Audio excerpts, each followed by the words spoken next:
This week on the 77% Street Debate. And you see young people all around here, you check here, 80% are not doing permanent work because there is no means to get work. There were people incompetent people placing high places in government. I think if you are criticizing George Weah for such a policy, you should also say the better one that he has also done in that direction, wherein you as a student, you are here free. President-elect Boaka, who is of a very experienced, the expectations are high, and I can assure you, if he doesn't live up to the expectation, what happened to George Weah in 2023 will definitely happen to him.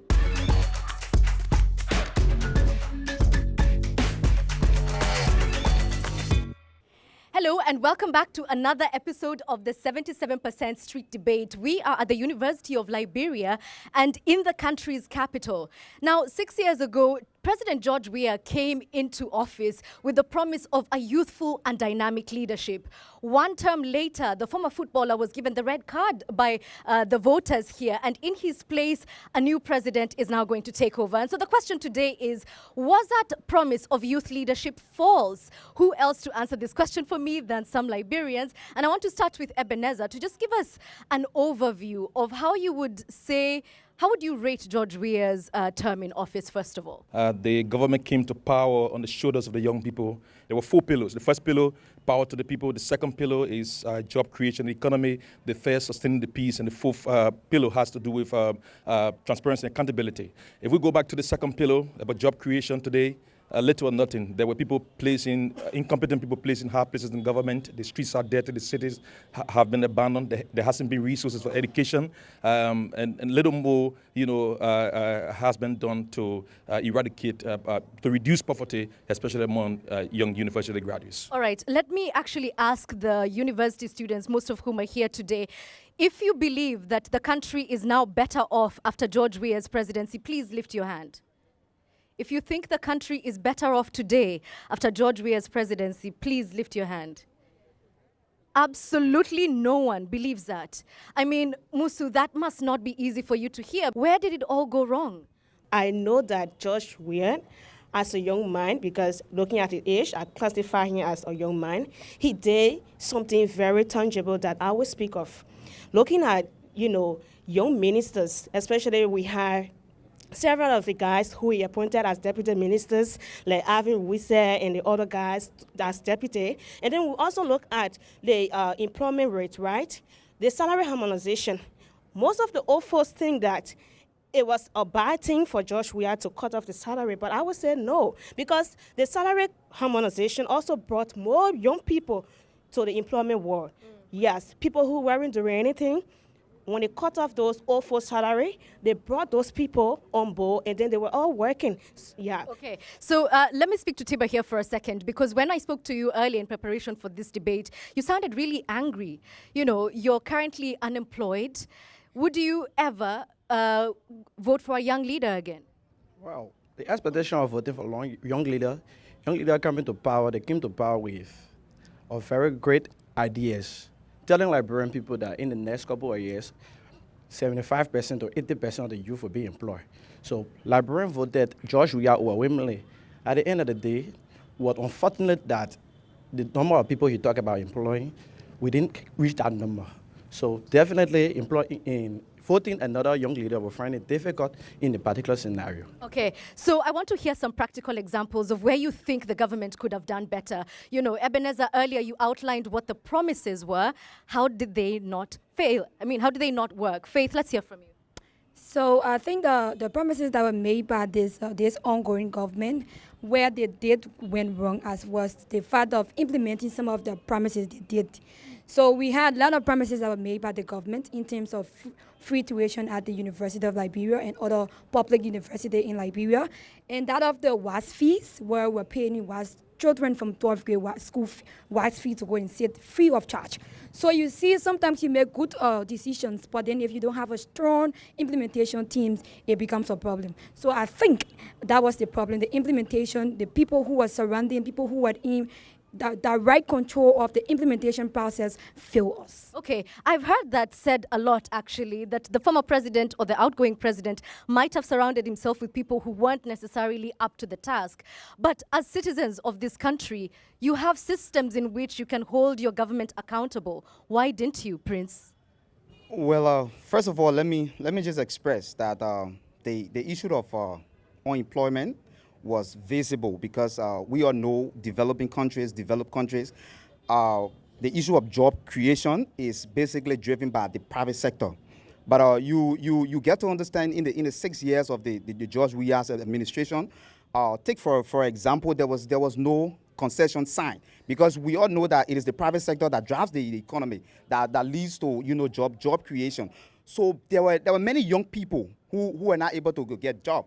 And to answer you directly concerning what are some of the actions that were taken by our citizens. Now it is enshrined in our constitution that citizens have the right to gather to petition their leaders. There was a very big protest in Liberia, the June 7 protest, where citizens, along with some big politicians, felt that the government was not proceeding rightly. So government's attention was called. Yeah. So yes, there were many calls to government to make government understand that yes, the issue of unemployment was very high. Let me just draw you back.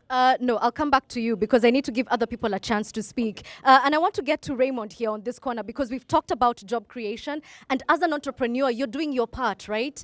You're not getting formal employment anywhere, so you create your own employment. Is it easy to do business in this country? And do you feel that the government is supporting young people like you? Well, I find it difficult for me because my business I'm doing is a printing business. I find it very difficult with customers. Even at times when people come over to do business with you, they will all want, like in our Liberian way, we say last price. What's that? Oh, discount. Last price, okay. We find it very difficult in getting machines because they are very, very expensive to get a kind of quality of work. Mm-hmm. And some of the times when we even go to the bank and to apply for business loan, it's kind of difficult for us because there are too many policies, there are too many documents we ask for that we cannot present, and you cannot easily get a help. Okay, let me ask a round of the same question. Do you think it's easy if you want to go out on your own path as a young person here in Liberia? No, it's not easy.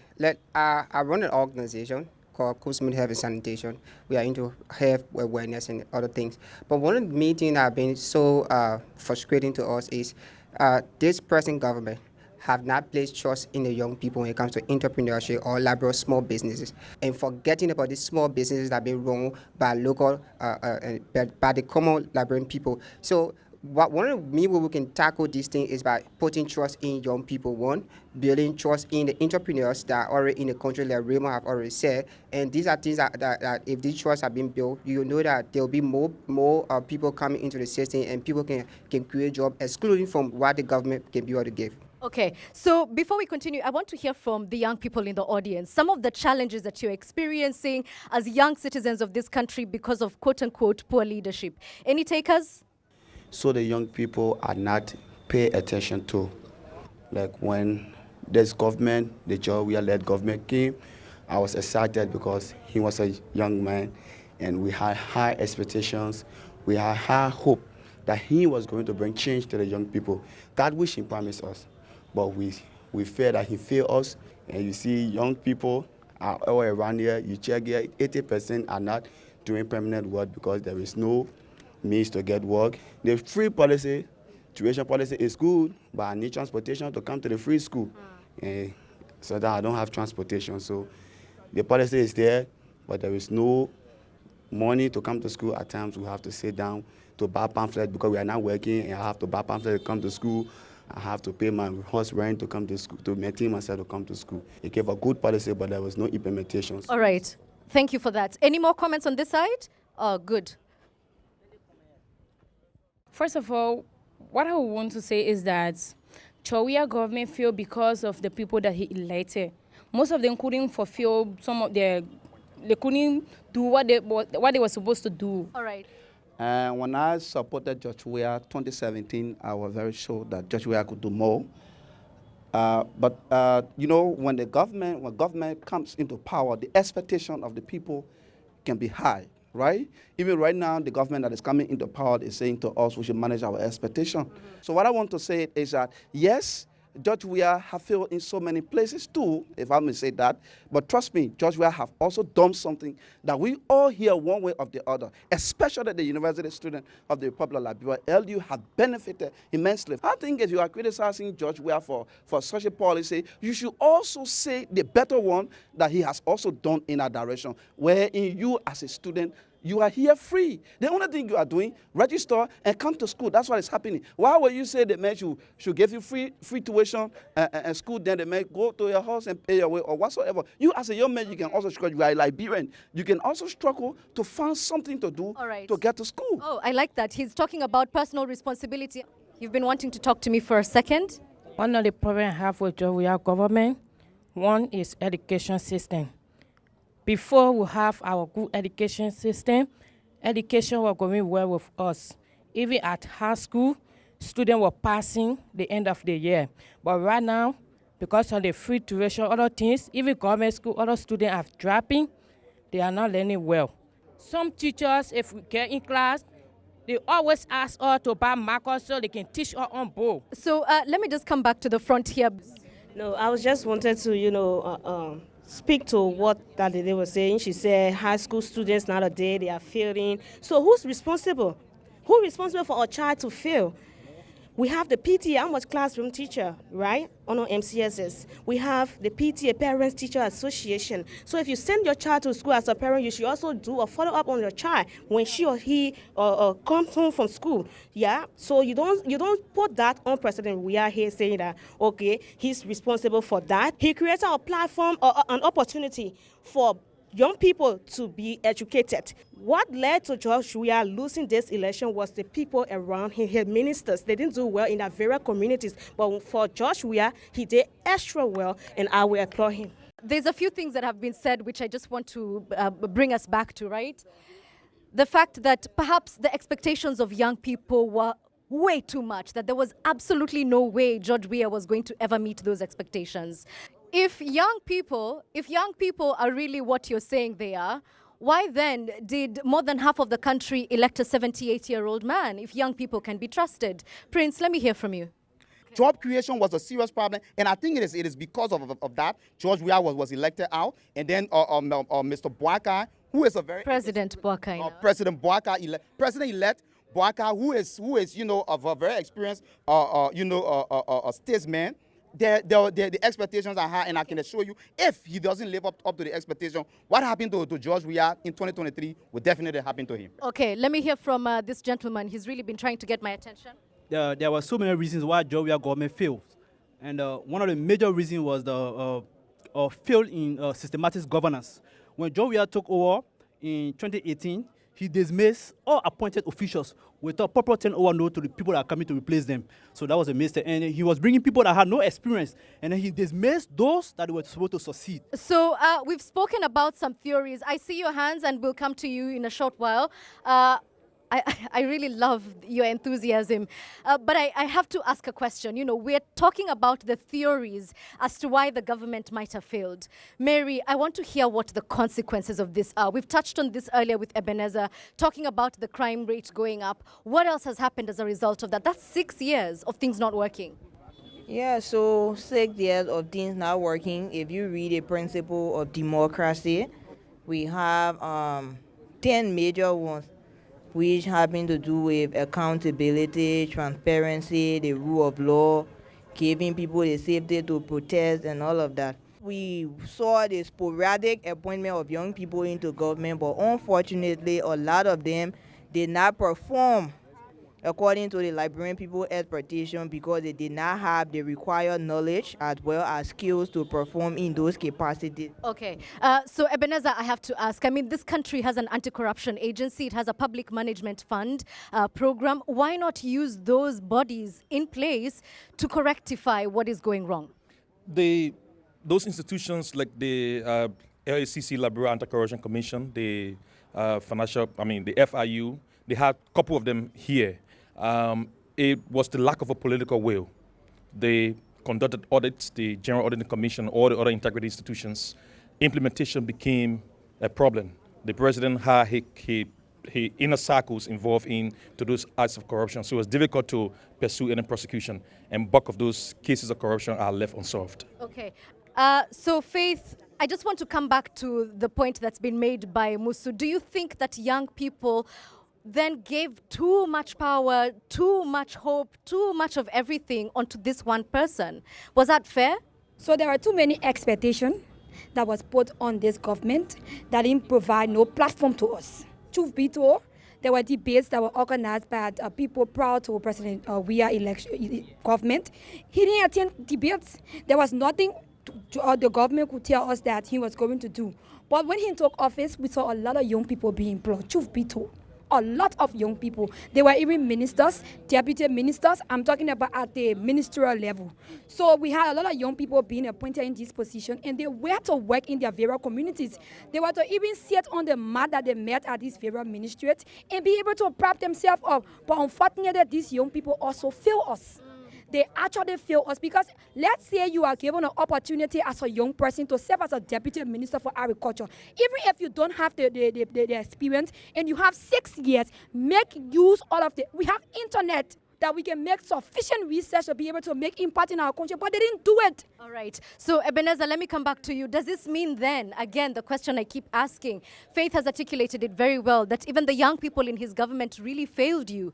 Are we doomed then as a continent to be led by octogenarians? Certainly not. There is still disbelief in the young people, except that President Weah chose a lot of incompetent young people. There are a lot of young people that are qualified.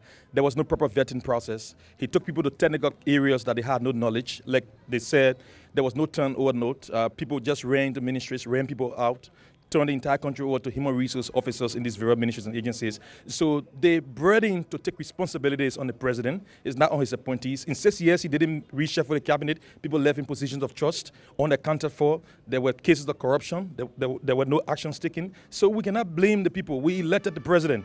He owed that responsibility to us as a country, not the appointees. And if there were mistakes, he should have taken steps. The president does not address the media. He uses a pulpit to address national issues.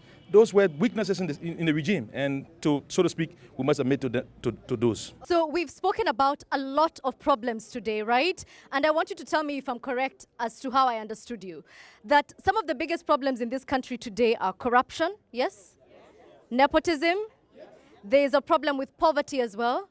But we also agree that there were some things that were done right, including education, right? All right, so I want us now to think about some solutions. What are some of the things that you would like to see done differently in order to move this country forward? Let me start with my panelists here, and then I'll come to you guys. Thank you so much. One of the things I would like for this president to do is, first, we have to leave all this political thing and go back to teaching our people how to vote. One of the major problems in our country, we don't know how to vote. What do you mean you don't know how to vote? Okay. Majority of us in this country only vote because of they know that particular person, not what the person can bring to the population. If that person can give you $5 liberty, you have complete interest in that person. That has been the foundational problem. This is what led to us electing President George Weah, because we love him, and when we don't care what he'll be able to give to us, nothing at that time, we elected him. So if we know how to vote, when to vote, who to vote at this particular time to save us in our country, we can have a country free from unemployment. All right. Let me hear from you. What are some of the things that you would like to see done differently in this new regime? All right. Firstly, with just for election, what I want to see is that reconciliation first, because there was a split during the election process. Other people went separate way, other people were defending, and there was a serious chaos in Monrovia. Reconciliation first should be the first regime. After reconciliation, the next thing is talking about work on activities. After you connect the rules, you talk about employing the people. After you employ the people, you provide education for the people. And a better education. Okay. That's what I wait to see in the next government. All right. Ebenezer, I started with you, and I would like to conclude this debate with you. In the next 6 years, so that we are not here talking about the same things, what would you recommend that young Liberians do to more empower themselves in the political sphere? So I think it starts with the government, and I want the government to make investment in education, but in a different form. Investment in vocational and technical education, because the economic engine of growth in the country is being propelled by investment in technical and vocational education. The carpentry, the carpenters, the masons, the plumbers, they built the country from the grassroots. And the government attaches a great importance to education that will help, because the budget for education in this country has not crossed 13%. I think that's the service. The second thing I want young people to do is to take advantage of the opportunities that will be provided. The new president has a platform already. It is called ARREST. The A is for agriculture, rural, education, and sanitation. And so I think that the young people should take advantage of the various programs that will come, take advantage of the lessons, take advantage of higher education, and they can contribute meaningfully and, of course, bring integrity to the table, because some of my colleagues said there were a lot of young people appointed in government. They didn't have the capacity to drive the economy or to drive growth in their respective areas. Okay. Now, at the beginning of this debate, I asked a simple question. Was the promise of youthful leadership sort of flawed? Well, what we've heard here today is that a lot of young people were disappointed, but there's also a lot of expectation and hope from the same young people. I don't know about you, but I really enjoyed that. Thank you for watching.